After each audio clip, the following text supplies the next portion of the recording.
ได้อาสัตว์จรุกาบ่ไอ้ดักลูนะทับจันไปเอาเตปีไอ้เพลมประหยัดอันเนี้ยเอาเกจับไปโยตกไปจรวดหอกซีเตอร์เว้ยกรอนแต่หรือเสร็จไทยในเย็บแบบนี้เจ้าจรุกก็บ้านเบาบกเฟดไทยเอาดูดักงาแต่กรอยเฮาเกบำรงนึงบกบันไทยเสร็จไทยเข่งแบบนี้คนน้มคนใจรถขมิ้นเงียกรอยเนื้อไก่บรรตัวហេតុអីបានជាឯងមកសម្លាប់យើងបែបនេះយើងមិនបានទៅធ្វើអីឲ្យឯងក្តៅក្រហាយទេហេតុអីបានជាឯងធ្វើឲ្យយើងត្រូវព្រាត់ពីប្រពន្ធនិងកូនយើងបែបនេះយើងនឹងដាក់បណ្ដាសាឲ្យឯងខ្លាចជាសត្វជ្រូករហូតទាល់តែមានមនុស្សស្រីណាស្រឡាញ់ឯងពិតស្ម័គ្រស្លាប់ជាមួយឯងទើបឯងអាចខ្លាចជាមនុស្សវិញបាន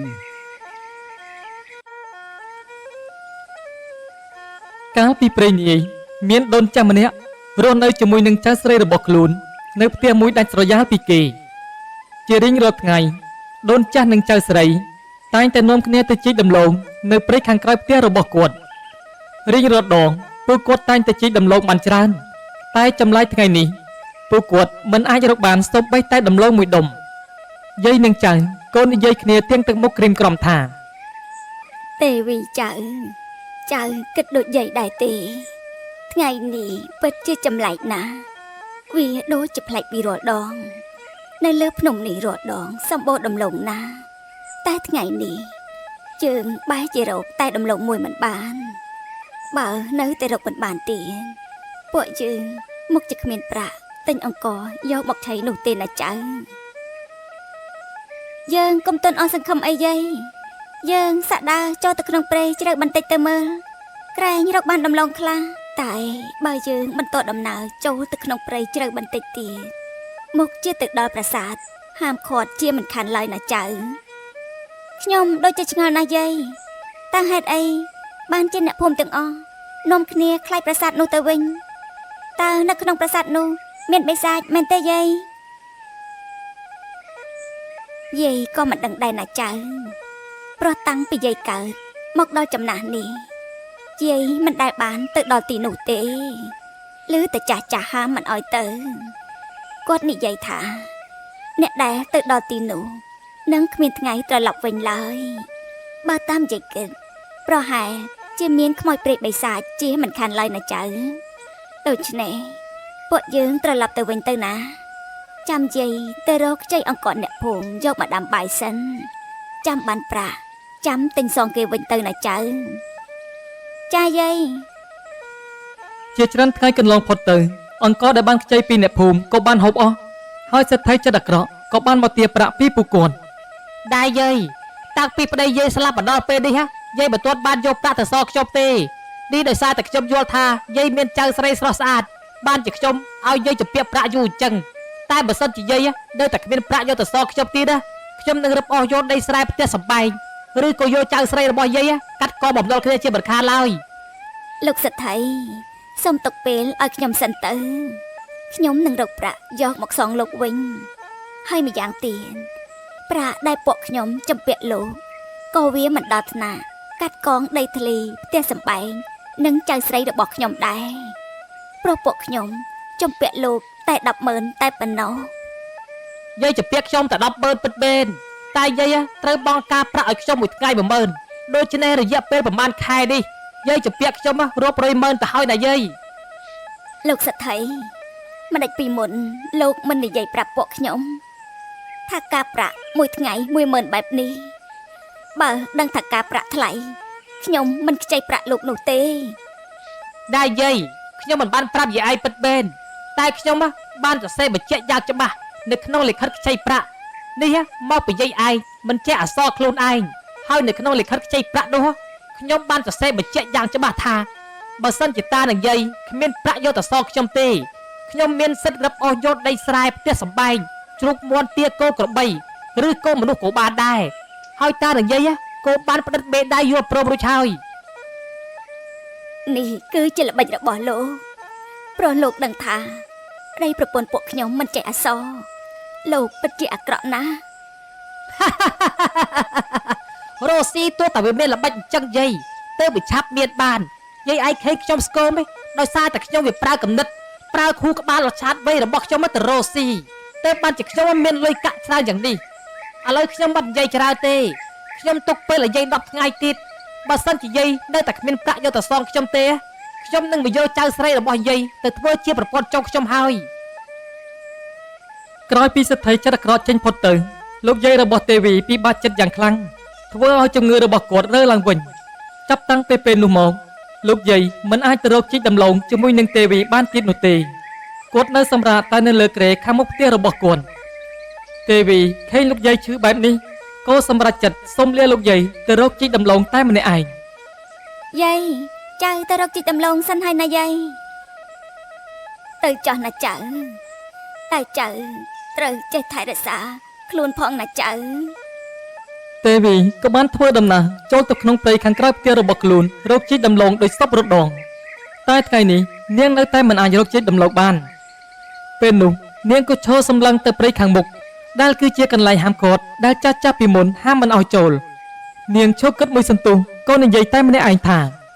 បើនៅតែរកដំឡូងនឹងផ្លែឈើមិនបានទៀតខ្ញុំនឹងយាយមកជាដាច់ពោះស្លាប់មុនសទ្ធិអាក្រក់នោះមកធ្វើបាបជាមិនខានឡើយដូច្នេះទោះបីជានៅព្រៃខាងមុខនោះមានខ្មោចព្រៃបិសាចឬសត្វសាហាវក៏ខ្ញុំត្រូវតែចូលទៅដែរនិយាយហើយទេវីក៏បានធ្វើដំណើរចូលទៅក្នុងព្រៃហាមឃាត់នោះពេលដែលចូលទៅដល់នាងមិនអាចមើលឃើញអ្វីទាំងអស់ព្រោះនៅក្នុងព្រៃហាមឃាត់នោះសម្បូរទៅដោយផ្សែងអាប់ជាខ្លាំងស្រាប់តែពេលនោះនាងក៏បានឮសំឡេងមនុស្សប្រុសម្នាក់និយាយមកកាន់នាងថាណែនាងមិនបានជានាងចូលមកដល់ទីនេះនាងមិនខ្លាចស្លាប់ទេហ៎ព្រោះនៅក្នុងព្រៃនេះសម្បូរអមនុស្សនិងសត្វសាហាវច្រើនណាស់តើអ្នកជាអ្នកណាជាមនុស្សឬជាបិសាចឲ្យខ្ញុំសុំទោសផងដែលចូលមកដល់ទឹកដីរបស់អ្នកដោយសារតែខ្ញុំក្រីក្រពេកគ្មានប្រាក់ទិញអង្គរដើម្បីហូបជាមួយនឹងយាយបានជាខ្ញុំដាច់ចិត្តចូលមកក្នុងព្រៃហាមឃាត់នេះដើម្បីរកជីកដំឡូងយកទៅលក់យកប្រាក់ដូច្នេះសូមលោកកុំសម្លាប់ខ្ញុំអីព្រោះខ្ញុំត្រូវទុកជីវិតមួយនេះដើម្បីចិញ្ចឹមយាយរបស់ខ្ញុំនាងក៏ដឹងដែរថាព្រៃនេះគឺជាព្រៃហាមឃាត់មនុស្សណាដែលចូលមកដល់ទីនេះហើយមិនអាចចេញទៅវិញបានទេនាងក៏ដូចជាពួកគេដែរនាងត្រូវតែទុកជីវិតនៅទីនេះខ្ញុំសូមអង្វរលោកកុំសម្លាប់ខ្ញុំអីព្រោះខ្ញុំត្រូវនៅមើលថែរក្សាយាយរបស់ខ្ញុំដែលគាត់កំពុងតែមានជំងឺនិងត្រូវរកប្រាក់យកទៅសងលោកសទ្ធិចិត្តអាក្រក់នោះផងដោយសារតែឃើញថានាងជាចៅកតញ្ញូយើងព្រមទុកជីវិតឲ្យនាងក៏បានតែនាងត្រូវមកធ្វើជាប្រពន្ធរបស់យើងហើយយើងនឹងឲ្យមាសប្រាក់ក៏ដូចជាថ្នាំទឹកដែលអាចព្យាបាលយាយរបស់នាងបានតើនាងព្រមដែរទេខ្ញុំយល់ព្រមធ្វើជាប្រពន្ធរបស់អ្នកឲ្យតែអ្នកមិនសម្លាប់ខ្ញុំនឹងជួយព្យាបាលយាយរបស់ខ្ញុំហើយតើអ្នកនៅឯណាទៅអាចបង្ហាញខ្លួនឲ្យខ្ញុំបានឃើញផងបានដែរទេខ្ញុំនៅខាងមុខនាងនេះហើយតាតែខ្ញុំមើលមិនឃើញអ្នកទេខ្ញុំឃើញមានតែជ្រូកព្រៃមួយក្បាលតែប៉ុណ្ណោះកុំថាជ្រូកព្រៃនេះគឺជាអ្នកឲ្យសោះណាពិតមែនហើយខ្ញុំជាជ្រូកព្រៃនេះហើយអូការពិតទៅអ្នកដែលចង់សម្លាប់ខ្ញុំនឹងអួតថាឲ្យមាសប្រាក់មកខ្ញុំគឺជាកូនជ្រូកតូចប៉ុណ្ណឹងសោះនេះឯងចង់លេងសើចនឹងខ្ញុំមែនទេខ្លួនតូចប៉ុណ្ណឹងចង់មកសម្លាប់ខ្ញុំហើយឲ្យខ្ញុំធ្វើជាប្រពន្ធរបស់ឯងទៀតតិចទ្រាំមិនបានចាប់ឯងយកទៅខ្វៃស៊ីឥឡូវហើយចុះបើបែបនេះវិញនាងគិតយ៉ាងម៉េចហ៎សុំកុំសម្លាប់ខ្ញុំអីបិសាចជ្រូកខ្ញុំខ្លាចហើយជ្រូកព្រៃនោះក៏បានឲ្យទេវីជិះនៅលើខ្នងរបស់ខ្លួនហើយក៏នាំនាងចូលទៅក្នុងភូមិវិញពេលដែលទៅដល់ទេវីក៏បានយករឿងរ៉ាវទាំងអស់ប្រាប់ទៅយាយរបស់ខ្លួនបន្ទាប់មកជ្រូកព្រៃនោះក៏បានជប់មាសប្រាក់និងថ្នាំទឹកដាក់នៅលើគ្រែនោះក៏មានថ្នាំទឹកមួយគ្រាប់ហោះចូលទៅក្នុងមាត់ដូនចាស់ទេវីចៅយាយមានអារម្មណ៍ថាខ្លួនប្រាណរបស់យាយពេលនេះបានជាពីជំងឺអស់ហើយណាចៅហើយថែមទាំងមានកម្លាំងខ្លាំងដូចជាក្មេង18ឆ្នាំអញ្ចឹងបើពិតដូច្នេះល្អខ្លាំងណាស់យាយពេលនោះដូនចាស់ក៏សម្លឹងទៅជ្រូកព្រៃនោះហើយក៏គិតក្នុងចិត្តតែម្នាក់ឯងថាមើលទៅចៅជ្រូកនេះមិនធម្មតានោះទេវាអាចនិយាយនឹងមនុស្សបាន ហើយថែមទាំងអាចជប់មាសប្រាស់និងថ្នាំទឹកបានទៀតផងឬមួយវាជាទេវតាជ្រូកនៅក្នុងដំណើររឿងដែលចាស់ធ្លាប់និទាននោះបើពិតដូច្នេះមែនវាជាសំណាងរបស់ចៅស្រីខ្ញុំហើយខ្ញុំនឹងរៀបការឲ្យពួកគេណែទេវីល្ងាចនេះយាយនឹងអញ្ជើញចាស់ទុំមកសែនព្រេនឲ្យចៅនិងចៅជ្រូកជាប្តីប្រពន្ធនឹងគ្នាណាចៅវាដូចជាលឿនពេកទេដឹងយាយចាំ 4-5 ថ្ងៃទៀតទៅណាយាយវាមិនលឿនទេណាចៅធ្វើតាមយាយទៅវាមិនខុសទេណា ដូនចាស់ក៏បានទៅអញ្ជើញក្រុមញាតិនិងអ្នកភូមិមកសែនព្រេនប្តីប្រពន្ធឲ្យចៅជ្រូកនិងទេវីអ្នកដែលបានមកចូលរួមក្នុងកម្មវិធីសែនព្រេននោះម្នាក់នាំគ្នាខ្សឹបសៀវនិយាយដើមទេវីយាយចៅនេះពិតជាឈ្គួតមែនហើយអ្នកអើយបានជាទៅរៀបការជាមួយនឹងសត្វជ្រូកទៅវិញបើសិនជាខ្ញុំវិញណាអើយគ្មានមុខណាជប់សាច់ញាតិទេអ្នកអើយពិតមែនហើយអ្នក ប៉ុន្មានថ្ងៃក្រោយមកពេលដែលបានឃើញទេវីអង្គុយនៅមុខផ្ទះទាំងទឹកមុខក្រៀមក្រំចៅជ្រូកក៏បានដើរទៅចូលសួរនាង ណែតើនាងមានរឿងអីមែនទីបានជាទឹកមុខនាងក្រៀមក្រំម្លេះ ខ្ញុំគ្មានរឿងអ្វីទេនាងកុំបារម្ភអី ខ្ញុំគិតថាប្រហែលជានាងខ្មាស់គេដែលមានប្តីជាសត្វជ្រូកដូចជារូបខ្ញុំបើសិនជាបែបនេះនាងចង់បែកពីខ្ញុំវិញក៏បានខ្ញុំមិនសម្លាប់នាងនិងមិនយកមាសប្រាក់វិញនោះទេខ្ញុំនឹងត្រឡប់ទៅរស់នៅក្នុងព្រៃវិញ ខ្ញុំពិតជាមានអារម្មណ៍ថាខ្មាស់គេបន្តិចពិតមែនតែខ្ញុំមិនមែនចង់បែកពីអ្នកទេខ្ញុំមិនដឹងថាគូនិយាយបែបណានោះឡើយខ្ញុំគ្រាន់តែដឹងថាពេលដែលបាននៅក្បែរអ្នកខ្ញុំមានអារម្មណ៍ទទួលបានការការពារមានភាពកក់ក្ដៅនិងមិនចង់នៅឆ្ងាយពីអ្នកនោះឡើយខ្ញុំគិតថាប្រហែលជាខ្ញុំស្រឡាញ់សត្វជ្រូកដូចជារូបអ្នកហើយមើលទៅ ស្រាប់តែពេលនោះសេដ្ឋីចិត្តអាក្រក់និងកូនចៅរបស់គេក៏បាននាំគ្នាមកដល់ដែរយាយថ្ងៃនេះជាថ្ងៃកំណត់ដែលខ្ញុំត្រូវមកយកប្រាក់ហើយណាយាយតើយាយមានប្រាក់សខ្ញុំដែរឬទេយាយតែបើថ្ងៃនេះយាយគ្មានប្រាក់យកមកសខ្ញុំទេខ្ញុំនឹងយកចៅស្រីរបស់យាយទៅធ្វើជាប្រពន្ធចុកខ្ញុំហើយណាយាយកុំបារម្ភអីលោកសេដ្ឋីថ្ងៃនេះខ្ញុំនឹងយកប្រាក់ទាំងការទាំងដើមមកសងលោកសូមលោករងចាំបន្តិចសិនទៅណាទេវីចៅជួយយកប្រាក់មកសងលោកសេដ្ឋីបន្តិចមកណាចៅ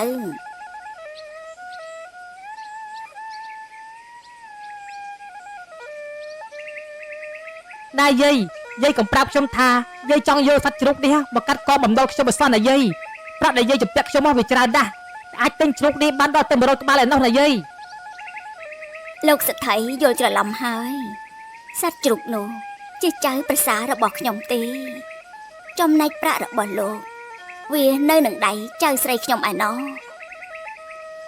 តើយាយនិយាយបែននិយាយលេងយាយពិតជាឲ្យចៅស្រីដ៏ស្រស់ស្អាតនេះរៀបការជាមួយអាសត្វជ្រូកនឹងមែនទេយាយវាជាការពិតហើយលោកសេដ្ឋីចៅស្រីរបស់ខ្ញុំបានរៀបការជាមួយនឹងចៅជ្រូកកាលពីប្រហែលថ្ងៃមុននេះពុទ្ធោលោកឲ្យលោកម្ដាយអើយ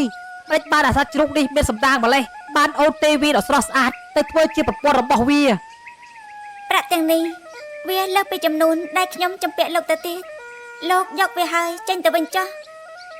ដែរអាសត្វជ្រូកបើឯងដឹកខ្លួនណាឆាប់ចេញពីអូនទេវីអាចភ្លាមប្រយ័ត្នអញឲ្យគេចាប់ឯងយកទៅក្បែរជ្រក់បហុកស៊ីទៅវើយគ្រាន់តែលឺសេដ្ឋីនិយាយបែបនេះចៅជ្រូកក៏បានបោកបុកសេដ្ឋីឲ្យដួលដាច់ផ្ងាទៅក្រោយហើយគេបំរុងនឹងបុកបន្ថែមសេដ្ឋីឃើញបែបនេះកូននំកូនចៅរត់គ្មានអ្នកក្រោយ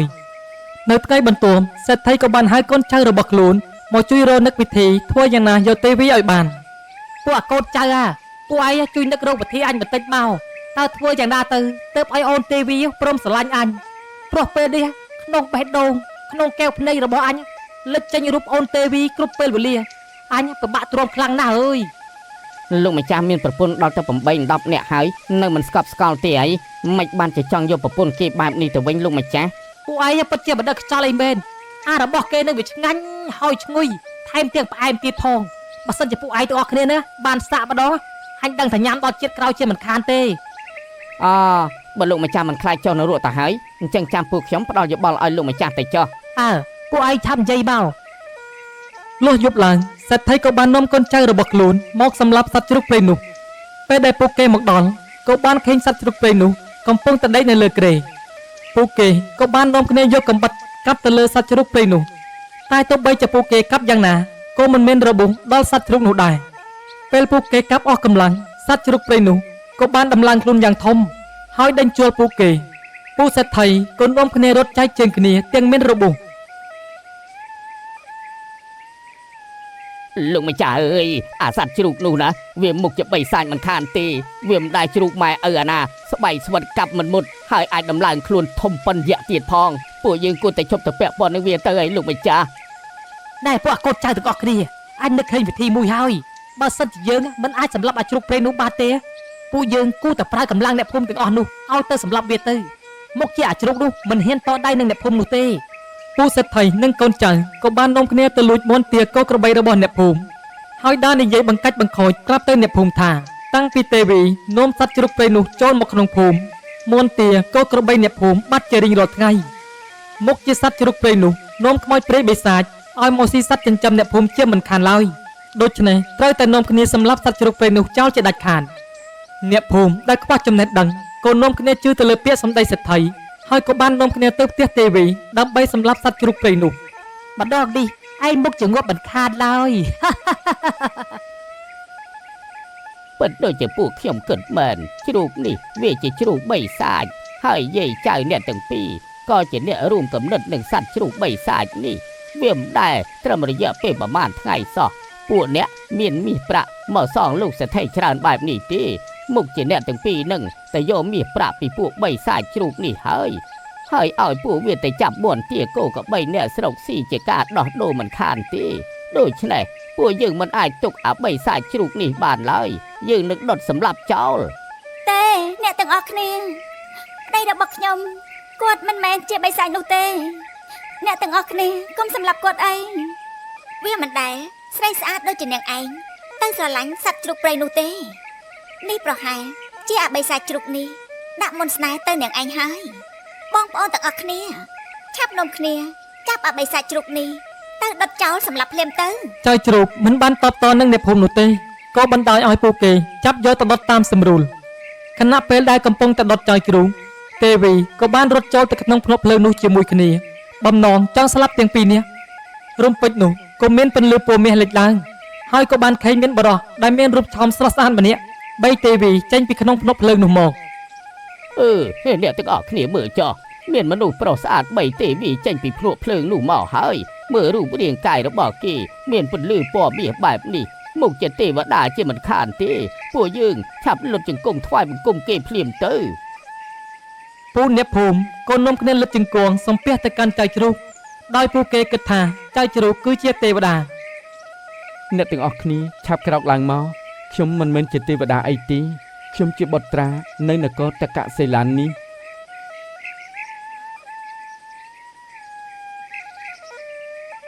កាលពី10ឆ្នាំមុនក្រោយពីខ្ញុំមករៀនវិជ្ជាជាមួយលោកតាមនីអេសីខ្ញុំបានដើរឆ្លងកាត់ព្រៃវិតមុនដែលអ្នករាល់គ្នាហៅថាជាព្រៃហាមឃាត់នោះនៅពេលនោះខ្ញុំក៏បានឃើញស្ដេចជ្រូកព្រៃកំពុងតែស៊ីស្មៅជាមួយនឹងកូនប្រពន្ធវាខ្ញុំមិនបានគិតឲ្យវែងឆ្ងាយក៏មានគំនិតប្រហារវាដើម្បីយកត្បូងទឹកដែលនៅលើខ្នែងរបស់វាពេលនោះខ្ញុំក៏បានប្រើវិជាសិលធ្វើឲ្យសត្វជ្រូកព្រៃនោះស្លាប់ហើយមុននឹងវាស្លាប់វាក៏និយាយថាហេតុអីបានជាឯងមកសម្លាប់យើងបែបនេះយើងមិនបានទៅធ្វើអីឲ្យឯងក្តៅក្រហាយទេហេតុអីបានជាឯងធ្វើឲ្យយើងត្រូវព្រាត់ពីប្រពន្ធនិងកូនយើងបែបនេះយើងនឹងដាក់បណ្ដាសាឲ្យឯងខ្លាចជាសត្វជ្រូករហូតទាល់តែមានមនុស្សស្រីណាស្រឡាញ់ឯងពិតស្ម័គ្រស្លាប់ជាមួយឯងទើបឯងអាចខ្លាចជាមនុស្សវិញបាន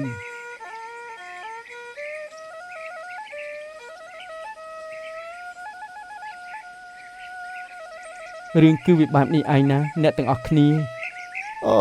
ការពិតគឺបែបនេះសោះសូមព្រះរាជបុត្រអត់ទោសឲ្យពួកទូបង្គំផងដែលយកព្រះរាជបុត្រមកដុតបែបនេះដោយសារតែចាញ់ល្បិចលោកសេដ្ឋីអាក្រក់នោះអុចអាលទើបពួកទូបង្គំធ្វើបែបនេះយើងមិនយកទោសពីអ្នកទាំងអស់គ្នានោះទេ ហើយសទ្ធិអាក្រក់នោះយើងនឹងឲ្យគេទទួលនៅទោសដែលគេបានធ្វើមកលើអ្នកភូមិកន្លងមក នេះព្រះរាជបុត្រពិតជាបងជ្រូករបស់ខ្ញុំម្ចាស់មែនទេ ពិតមែនហើយយើងជាបងជ្រូករបស់នាង សត្វថៃចិត្តអាក្រក់ក៏ត្រូវបានកាត់ទោសឲ្យជាប់គុករយៈពេល30ឆ្នាំនិងដកហូតទ្រព្យសម្បត្តិទាំងអស់ចែកជូនទៅអ្នកភូមិវិញចំណែកចៅជ្រូកពេលទៅដល់ព្រះនគរបិតារបស់ព្រះអង្គក៏លើករាជសម្បត្តិឲ្យសោយរាជជាស្ដេចជំនួសព្រះអង្គចាប់តាំងពីពេលនោះមកទេវីនិងដូនចាស់ក៏រស់នៅក្នុងព្រះរាជវាំងសោយសុខរហូតតទៅ